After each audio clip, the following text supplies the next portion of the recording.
Naman tayo sa Calamba, Laguna, pinatay sa saksak ang isang dalaga na naiwang mag-isa sa kanilang bahay kagabi.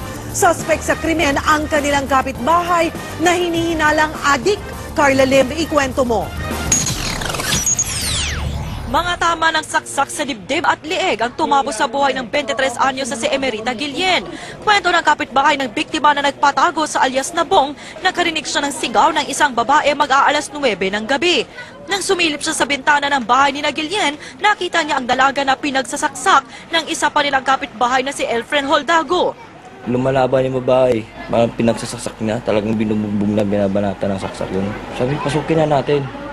Yung pinasok namin, nauna siya bago ako. Nung pagpasok namin sa kalagitnaan ng sala, ayaw na. Sabi naman niya, si Kupal. Di, takbuhan lang kami. Di nga pagtakbuhan namin, takbo din siya.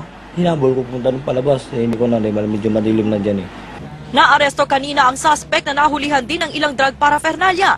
Tingin ng mga pulis, posibleng tinangkang gahasain ang biktima na naiwan mag-isa sa kanilang bahay. Tinangka pa raw ng suspect na itago ang ginawang krimen. Tumakas pa yan, dumaan sa talahiban. Hinabol ng mga pulis ko tsaka ng Tarbayan. Depensa ng suspect na pagkamalan lang siya. Siya pa nga raw ang tumulong sa biktima nang pasukin ito ng totoong killer. Patunay nga raw ang mga sugat niya sa kamay. Paggawa po nung meron po kasing unang pumasok na tapos na didinig ko na may maanong babae. Kaya po pumasok ako, yun po, sinasaksak na siya.